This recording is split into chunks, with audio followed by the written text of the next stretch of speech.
Hello everyone, good morning guys. तो आज की क्लास है हमारी 18 सेंचुरी ड्रामा पे। ठीक है, जो बहुत इम्पोर्टेंट टॉपिक्स है, यहाँ से भी नेट में क्वेश्चन पूछे जाते हैं। ठीक है, तो क्लास स्टार्ट करते हैं। आज हम डिस्कस करेंगे 18 सेंचुरी ड्रामा। 18 सेंचुरी ड्रामा की अगर हम बात करें तो हम इसको एज ऑफ रीजन भी बोल सकते हैं। ठीक है, एज ऑफ रीजन भी बोल सकते हैं एंड न्यू क्लासिकल एज भी बोल सकते हैं। ठीक है, अगर हम इसके टाइम पीरियड की बात करें, टाइम पीरियड कब है, कब तक था, तो ये था 1700 टू 1800 तक। ठीक है, एंड नेक्स्ट हम बात करेंगे जैसे इस पीरियड के दौरान क्या क्या हुआ था। इस पीरियड के दौरान ड्रामा की जो क्वालिटी थी एंड जो पॉपुलैरिटी है उसमें मतलब गिरावट आ गई। ठीक है, यानी क्वालिटी और पॉपुलैरिटी में गिरावट आ गई थी इस टाइम पे। ठीक है, one one major reason was the. ठीक है, क्या रीजन था इसका, जो मुख्य मतलब रीजन था, one major reason was the licensing act. यानी इसका मुख्य रीजन था, नहीं मेन रीजन था लाइसेंसिंग एक्ट 1737। ठीक है, ये इसका मुख्य कारण था। ठीक है, एंड नेक्स्ट हम बात करेंगे इसके कुछ बैकग्राउंड के बारे में डिस्कस करेंगे। हम बात करेंगे बैकग्राउंड के बारे में, बैकग्राउंड में क्या क्या हुआ। ठीक है, तो इससे पहले जो मतलब रेस्टोरेशन का जो रेस्टोरेशन ड्रामा था वो काफी मतलब लवली एंड बोल्ड हुआ करता। ठीक है, वेरी लवली एंड बोल्ड। ठीक है, आफ्टर 1616 18 सेंचुरी की बात करें, बट इन दी 18 सेंचुरी में क्या क्या हुआ, काफी कुछ चीजें मतलब चेंज हो गई, बदल गई। ठीक है, सोसाइटी बिकम मोर रिफाइंड, यानी सोसाइटी है जो सोसाइटी ज्यादा मॉरल एंड रिफाइंड हो गई। ठीक है, एंड जो थिएटर्स हैं उसको काफी कंट्रोल किया गया एंड काफी मतलब उन पे पाबंदियां लग गई। ठीक है, अब हम कुछ फेमस नॉवलिस्ट के बारे में डिस्कस कर लेते हैं। अगर हम बात करें जैसे फर्स्ट नॉवलिस्ट, ठीक है, फर्स्ट नॉवलिस्ट है इसमें डैनियल डेफो। डैनियल डेफो की बात करें तो ये फेमस थे, फेमस नॉवलिस्ट थे, और ये किसके लिए मतलब ज्यादा जाने जाते थे, रॉबिन्सन क्रूसो। ठीक है, उसके लिए ज्यादा जाने जाते थे, नॉवल थी। ठीक है, रॉबिन्सन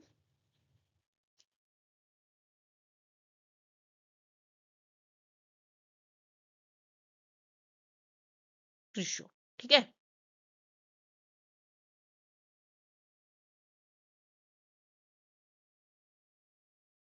इसके लिए फेमस थे।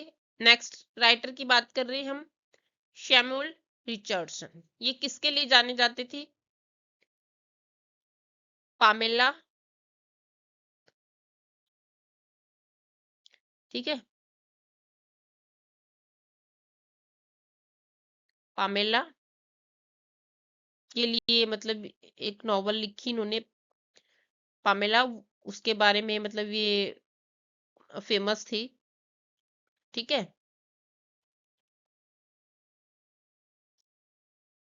एंड नेक्स्ट हम बात कर रहे हैं हेनरी फील्डिंग। हेनरी फील्डिंग किसके लिए जाने जाते थे, टॉम जॉन्स। ठीक है, टॉम जॉन्स के लिए जाने जाते थे, फेमस थी। ठीक है,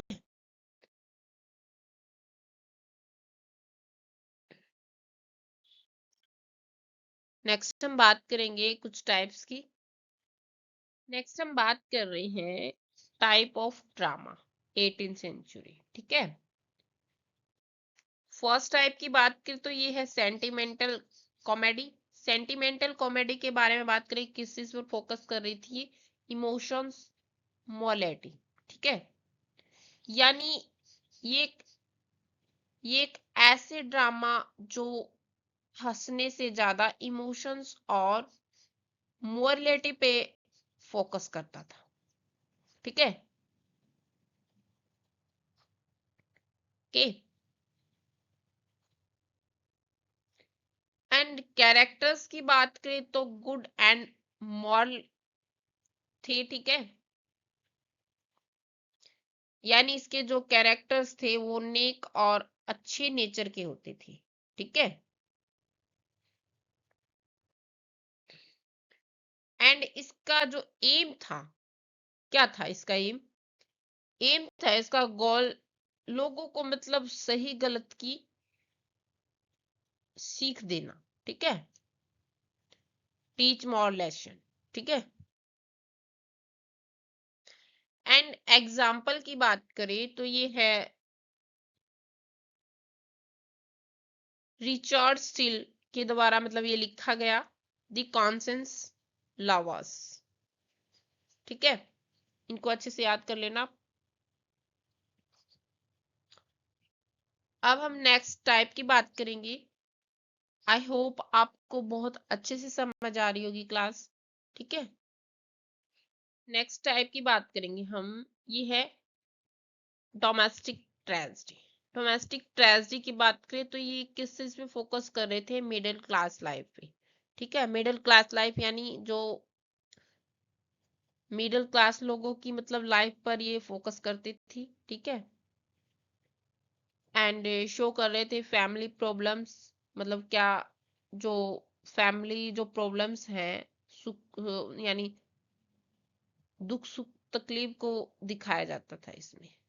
ठीक है, उस चीज से मतलब सफरिंग कर रहे थे। ठीक है, एंड नेक्स्ट हम बात कर रहे हैं नेक्स्ट टाइप की, कॉमेडी ऑफ मैनर्स।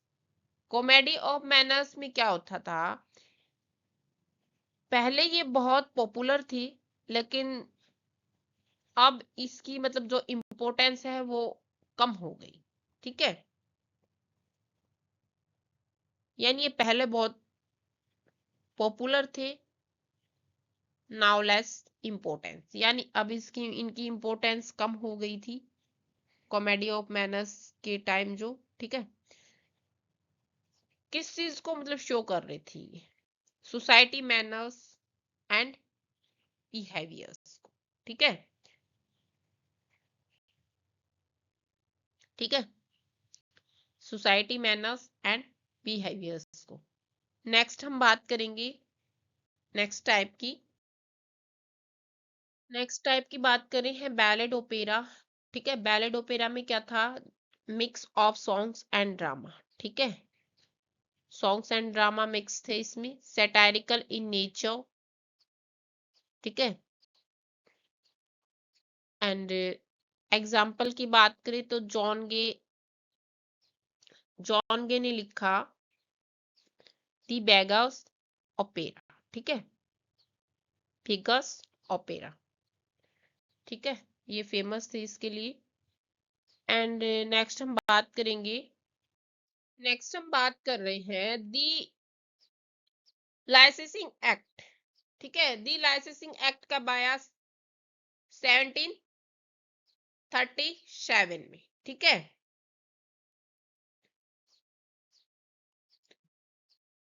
ठीक है, ये एक हिस्टोरिकल ब्रिटिश लॉ था जिसने थिएटर्स पर फॉर्मल सेंसरशिप लागू की थी। ठीक है, तो ये चीजें दिखाई गई हैं इसमें। अगर हम बात करें सेंसरशिप की पावर की, ठीक है, सेंसरशिप पावर की बात करें तो क्या थी इसकी? इसमें मतलब क्या दिखाया जा रहा था?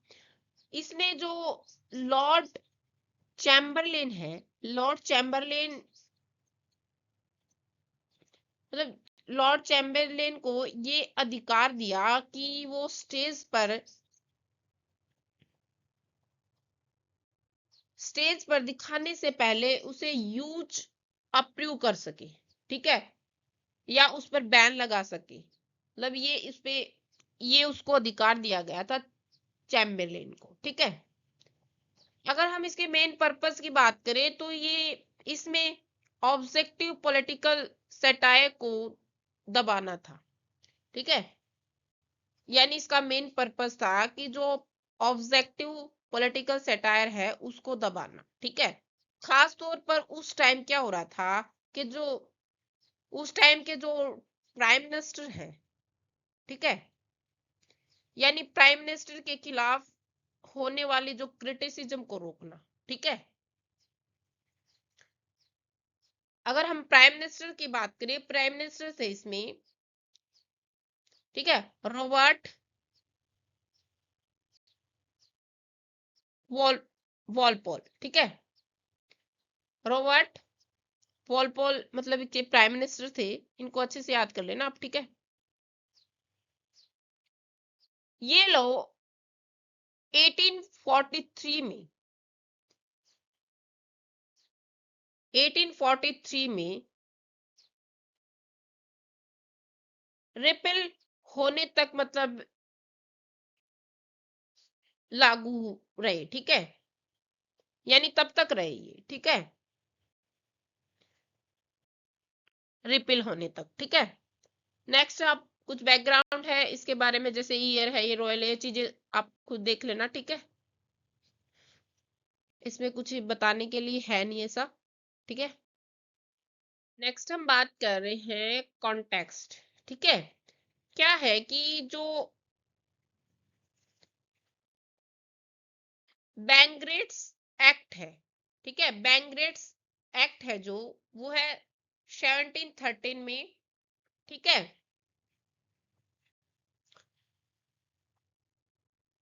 ठीक है, ये कुछ मतलब जो पार्ट्स थे, ये कुछ पार्ट्स में अमेंडमेंट करने के लिए लाया गया था, ठीक है। यानी कुछ बदलाव जो चेंजेस हुआ था वो अमेंडमेंट लाने के लिए किया गया था। यानी जो ये पुराने जो कानून थे, लॉ थे, जो पहले से ही मतलब एक्टर्स और परफॉर्मेंस पर कंट्रोल रखते थे, ठीक है। एंड एक्ट पास्ड हुए, जैसे political satire in play, political in satire play की बात करें तो ये उस टाइम के जो प्ले राइट्स थे काफी मतलब मजाक उड़ा रहे थे। खास करके इनमें जो एक राइटर है, हेनरी फील्डिंग, हेनरी फील्डिंग, ठीक है। हेनरी फील्डिंग जैसे राइटर ने एक सैटारिकल मतलब प्लेस लिखे, जो मतलब डायरेक्ट लीडर्स और उनकी जो पॉलिसी थी उन पर अटैक करते थे, ठीक है। काफी गवर्नमेंट फियर भी था, उनको डर भी था कि इस बात को लेकर उनको डर था कि थिएटर्स आम जनता की जो मतलब जो पब्लिक ओपिनियन है उनको इन्फ्लुएंस कर सकती है, ठीक है। ये नहीं चाहते थे कि थिएटर्स के जरिए पॉलिटिक्स और अथॉरिटी की कोई भी जो क्रिटिसिज्म लोग मतलब क्रिटिसिज्म लोगों तक पहुंचे, ठीक है।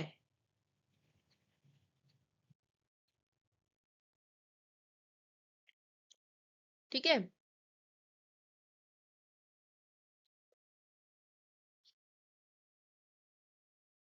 तो ये है, ये कुछ एक्ट है जो पास हुए, ठीक है। एंड हम इसके कुछ रूल्स ऑफ द एक्ट के बारे में डिस्कस करेंगे।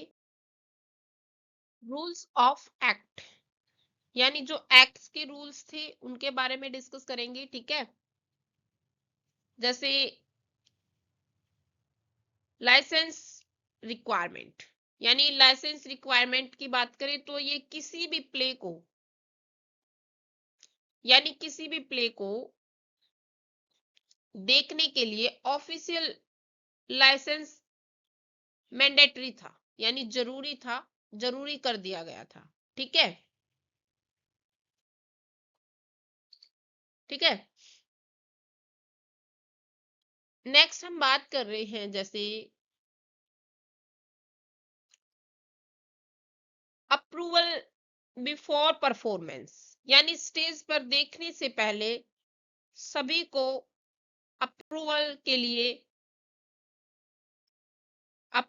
लिए भेजना पड़ता था। ठीक है, बिना परमिशन के कोई भी जो पब्लिक के सामने नहीं आ सकता था। ठीक है, एंड जो लॉर्ड चैम्बरलिन थी, लॉर्ड चैम्बरलिन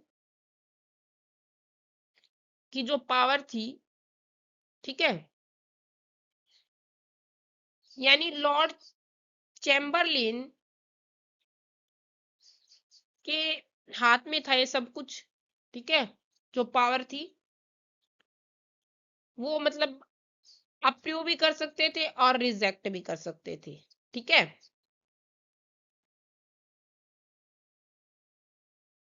यानी सारा कंट्रोल लॉर्ड चैम्बरलिन के हाथ में था। ठीक है,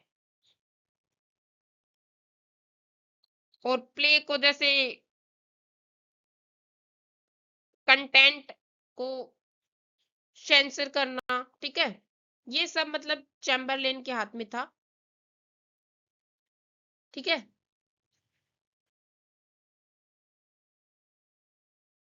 नेक्स्ट हम बात करेंगे लिमिटेड थिएटर्स। ठीक है, नेक्स्ट हम बात कर रहे हैं लिमिटेड थिएटर्स की। इस्लाम में क्या हुआ कि जो थिएटर्स की जो संख्या थी, मतलब उसको बहुत लिमिटेड कर दिया गया, नंबर ऑफ संख्या को मतलब लिमिटेड कर दिया गया। और जो लंदन में, ठीक है, लंदन में दो ही थिएटर्स थे। ठीक है, टू थिएटर्स थे, थिएटर्स को ऑफिशियली सीरियस ड्रामा देखने के लिए,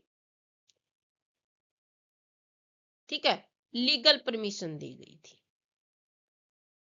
ठीक है, यानी टू थिएटर्स थे जो ऑफिशियल थे और जो सीरियस ड्रामा में देखने के लिए एक लीगल परमिशन दी गई थी। ठीक है, एंड टू थिएटर्स थे इसमें, अगर हम नाम की बात करें तो जैसे क्यूरी लैन थिएटर्स, क्यूरी लैन थिएटर्स और कोवेंट गार्डन थिएटर्स। ठीक है, ये टू थिएटर्स थे। अब हम डिस्कस करेंगे एमसीक्यूज। ठीक है, ताकि आपका अच्छा रिवीजन हो जाए। ठीक है, the licensing act was introduced by, ठीक है, यानी जो लाइसेंसिंग एक्ट है वो किसके द्वारा मतलब इंट्रोड्यूस किया गया। ठीक है, यानी किसके द्वारा पेश किया गया, तो ये था रॉबर्ट वॉलपॉल। ठीक है, आंसर है इसका बी, ये एक प्राइम मिनिस्टर थे। ठीक है, जैसे कि मैंने डिस्कस की थी अभी थोड़ी देर पहले। ठीक है, क्वेश्चन नंबर सेकंड है, who was given the power to sensor play. ठीक है, यानी the power to sensor play किसके पास थी, तो ये है लॉर्ड चैम्बरलेन। ठीक है, आंसर है इसका सी, यानी लॉर्ड चैम्बरलेन को प्ले को पढ़ना या उन्हें सेंसर करना या परफॉर्मेंस की परमिशन देने की पूरी पावर दी गई थी। ठीक है,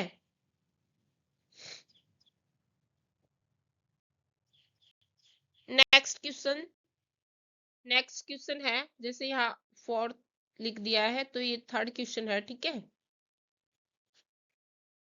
थर्ड क्वेश्चन है ये। दी लाइसेंसिंग एक्ट मेनली एम्ड, यानी जो लाइसेंसिंग एक्ट का मेन एम क्या था। ठीक है,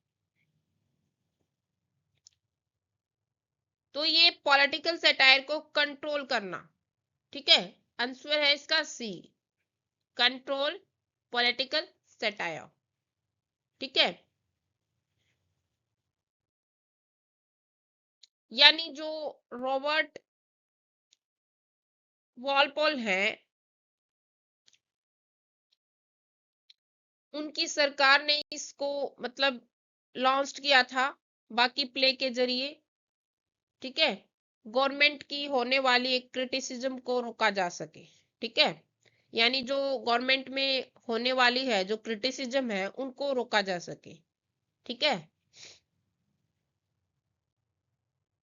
तो ये 3 क्वेश्चन थे। ठीक है, आज की क्लास यहीं तक थी। नेक्स्ट क्लास में मिलते हैं हम, एक ग्लॉसरी ऑफ लिटरेरी टर्म्स। ठीक है।